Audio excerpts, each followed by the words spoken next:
स्वागत है आप सभी का आपका अपने YouTube channel the goal focus में। तो दोस्तों आज हम पढ़ेंगे मैथमेटिक्स को, क्लास 10 के मैथमेटिक्स चैप्टर नंबर 8 जो त्रिकोणमिति का है। बिना किसी देर किए हुए हम लोग चैप्टर की शुरुआत करते हैं। चैप्टर नंबर 8.1 पहला प्रश्न मेरा, त्रिभुज ABC में जिसका कोण B समकोण है और AB बराबर दिया हुआ है 24 सेंटीमीटर, BC बराबर 7 सेंटीमीटर। तो बोल रहा है निम्नलिखित का मान ज्ञात करें, साइन A और कॉस A, साइन C और कॉस C। तो दोस्तों सबसे पहले चर्चा चल रहा है समकोण, त्रिभुज के बारे में कह रहा है। त्रिभुज ABC है और जिसमें कोण B समकोण है। हम भी क्या करेंगे कि एक समकोण त्रिभुज की रचना करेंगे, एक समकोण त्रिभुज की रचना करेंगे जिसमें कोण B जो है ना वो मेरा समकोण होगा। हम एक समकोण त्रिभुज बना लिए और इसको जो है ना कोण B मान लेंगे और इसको जो है सो B मान लेंगे, तो इस समकोण हो जाएगा। इसको A मान लिए और इसको C मान लिए। अब इसमें दिया हुआ AB बराबर 24, तो AB ये है तो इसका मान दिया हुआ है 24 सेंटीमीटर। और उसके बाद BC नीचे है तो इसका मान हो जाएगा 7 सेंटीमीटर। लेकिन हमको इसका मान कुछ नहीं दिया हुआ है, हमको निकालना है AC का मान।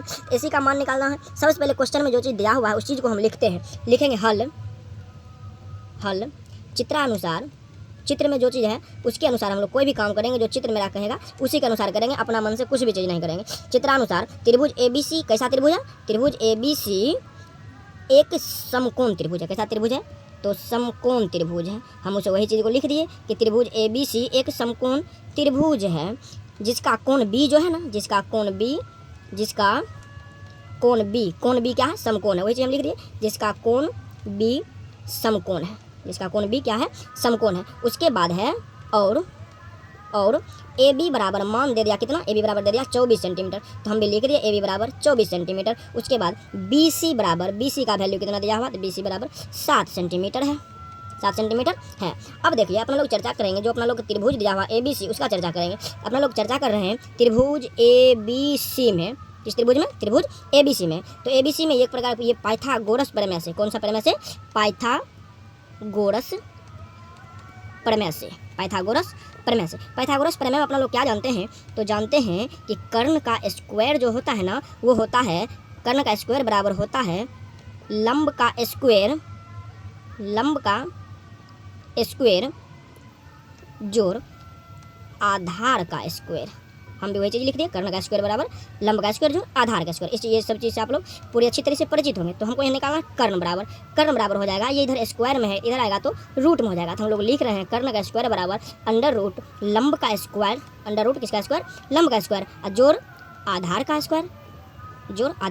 अब यहाँ पर लंब का वैल्यू दिया हुआ है, लंब का वैल्यू हमको दिया हुआ है 24 सेंटीमीटर, दिया हुआ है 24 सेंटीमीटर। तो इसका स्क्वायर करेंगे और आधार की जगह पर हम इसको मान लेते हैं कि 7 सेंटीमीटर का स्क्वायर, ऐसा।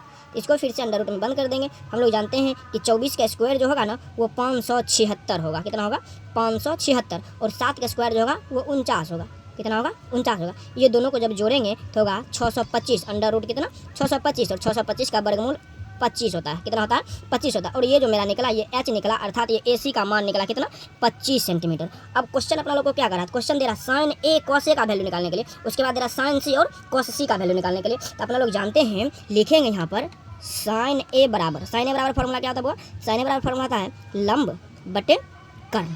लंब बटे क्या? कर्ण। लंब को अपना लोग P से डिनोट करते हैं और कर्ण को जो है ना वो H से डिनोट करते हैं। ठीक है, तो P का वैल्यू क्या है यहाँ पर? P का वैल्यू दिया हुआ है 7 सेंटीमीटर, 7 लिख दीजिए, 7 सेंटीमीटर। और H का वैल्यू हमको निकला है 25 सेंटीमीटर, तो हम लिख दिए 25, 7 बटे 25।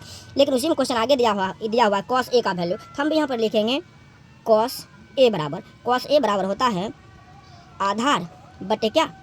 कर्ण। आधार बटे क्या? कर्ण। आधार को अपना लोग B से डिनोट करते हैं और कर्ण को H से। तो B का वैल्यू जो है वो है 24 मेरा, और H का वैल्यू कितना निकाले थे अभी? 25 निकाले। पहला नंबर जो प्रश्न था साइन A cos A वाला ये खत्म हो गया। और सेकेंड जो मेरा प्रश्न है साइन C वाला, वो साइन C बराबर जब फॉर्मूला होगा, फॉर्मूला वही हो जाएगा। और थीटा का मान जो त्रिभुज थीटा का मान A लिया गया था, जिसमें लंब और जो है ना आधार ये आपस में चेंज होते रहेगा, लेकिन जो लंब और आधार आपस में चेंज होते रहेगा, लेकिन कर्ण जो है ना ये नहीं बदलता। साइन C, तो ये जब थीटा होगा और थीटा के सामने वाले जो होती है ना वो लंब होती है। ठीक है ना, तो साइन C बराबर हो जाएगा, फॉर्मूला वही रहेगा लंब बटे क्या? कर्ण। तो साइन C के लिए लंब हो जाएगा 24, साइन C के लिए लंब क्या हो जाएगा? 24 हो जाएगा। तो इसका हो जाएगा 24 बटे 25। कोई दिक्कत? नहीं दिक्कत। अब एक और है मेरा इधर cos C बराबर, तो हो जाएगा cos C बराबर क्या हो जाएगा? तो cos C, तो C के बारे में कह रहा था, इसके लिए भी थीटा ये हो जाएगा, मतलब ये थीटा इसको मानेंगे तो लंब ये हो जाएगा, आधार ये हो जाएगा। cos थीटा बराबर होता है आधार बटे कर्ण, बोले तो B/H, और B का वैल्यू है 7 और H का वैल्यू कितना निकालें? 25। इस प्रकार से पहला क्वेश्चन मेरा खत्म हुआ। उम्मीद करते हैं कि आपको ये वीडियो अच्छा लगा होगा और आपको अच्छे ढंग से समझ में आया होगा। दूसरा नंबर प्रश्न मेरा आकृति 8.13 में 10p माइनस क्वाट आर का मान ज्ञात करने के लिए करा। आप लोग अपने बुक में देखते हुएगा इस प्रकार का आकृति जो है ना, जैसा हम अभी बना रहे हैं सेम इस प्रकार का आकृति आप लोग के बुक में दिया हुआ होगा और उस आकृति का नाम दे दिया है 8.13। क्या दे दिया? 8.13। इसमें बोला क्या, हम भी एक प्रकार का जो है त्रिभुज बना लेते हैं। इसमें दिया हुआ इसको P माना हुआ है और इसको Q माना हुआ है, इसको R माना हुआ है। इसमें ना बता दिया है कि ये PR का जो वैल्यू है ना वो 13 सेंटीमीटर, वो कितना सेंटीमीटर? 13 सेंटीमीटर। और PQ का जो वैल्यू है ना वो दिया हुआ 12 सेंटीमीटर। कितना सेंटीमीटर दिया हुआ? 12 सेंटीमीटर। लेकिन QR का वैल्यू नहीं दिया हुआ, जिसमें जो है ना इस कोण को ना समकोण दिखाया हुआ। इस कोण को क्या दिखाया हुआ? समकोण दिखाया हुआ। और QR का वैल्यू नहीं दिया हुआ। इसमें हमको निकालना है 10p और क्वाट आर। कहने का मतलब इसको निकालना है, इस कोण को। 10p मतलब p को निकालना है और क्वाट आर का है मतलब इसको निकालना है। तो हम बारी बारी से जो चीज़ दिया है उस चीज़ को लिखते हैं, ठीक है ना। सबसे पहले हल करते हैं, लिखते हैं हल समकोण त्रिभुज PQR में। कैसा त्रिभुज दिया हुआ हमको? हमको दिया हुआ है समकोण त्रिभुज। कैसा? समकोण त्रिभुज। और त्रिभुज का नाम क्या है? PQR। तो हम भी लिख दिए समकोण त्रिभुज PQR में।